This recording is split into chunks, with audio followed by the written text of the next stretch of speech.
বন্ধুরা, ভূরাজনীতিতে কোনো দেশই পার্মানেন্ট বন্ধু নয়, আবার পার্মানেন্ট শত্রু নয়।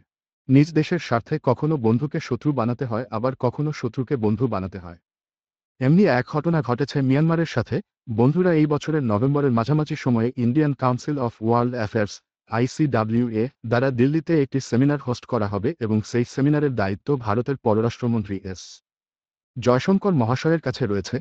দক্ষিণ পূর্ব এশিয়ায় কিভাবে শান্তি বজায় রাখা যায় সেই বিষয়ে আলোচনার জন্যই প্রতি বছর এই সেমিনার অনুষ্ঠিত হয়। কিন্তু 2021 সালে মিয়ানমারে গৃহযুদ্ধ শুরু হওয়ার পর থেকেই এই সেমিনারের কোনো উল্লেখযোগ্য উন্নতি হয়নি।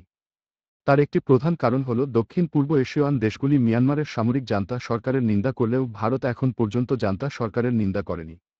ভারতের পক্ষ থেকে জান্তা সরকারের নিন্দা না করার যথেষ্ট কারণ রয়েছে।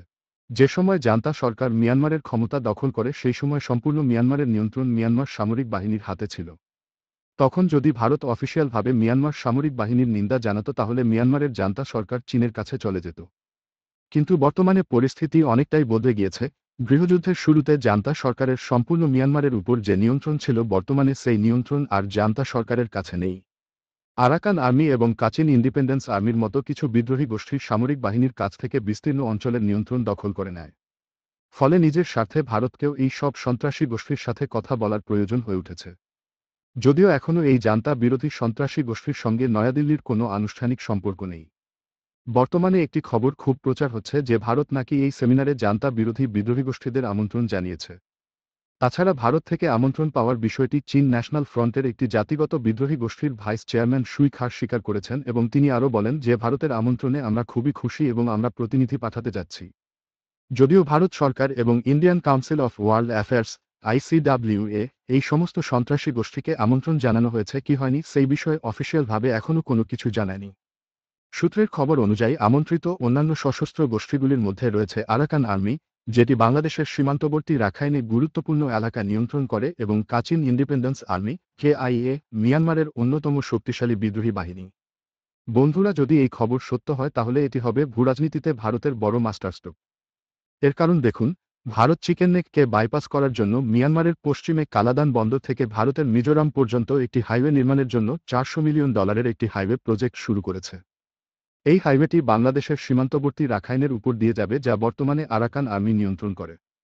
ফলে ভারত যদি আরাকান আর্মির সাথে সুসম্পর্ক বজায় রাখতে পারে, যা অতীতে ছিল, তাহলে ভারত, আমেরিকা, চীন এবং বাংলাদেশকে একসাথে চাপে ফেলতে পারবে। বন্ধুরা, আরাকান আর্মি এবং রোহিঙ্গাদের মধ্যে সাপে নেউলে সম্পর্ক, আর এই রোহিঙ্গাদের আশ্রয় দিয়েছে বাংলাদেশ।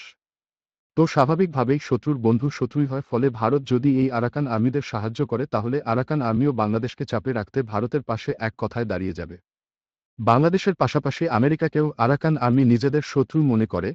তার কারণ আমেরিকা চায় মিয়ানমারের রাখাইন অঞ্চল, অর্থাৎ যেখানে আরাকান আর্মির সম্পূর্ণ নিয়ন্ত্রণ রয়েছে, এবং বাংলাদেশের চট্টগ্রাম নিয়ে একটি স্বাধীন খ্রিস্টান রাষ্ট্র বানাতে। আর আমরা সবাই জানি যে চট্টগ্রামে কুকি চীনদের আধিপত্য রয়েছে। কুকি চীনরা চট্টগ্রামকে ভেঙে আলাদা একটি দেশ বানানোর চেষ্টা চালিয়ে যাচ্ছে।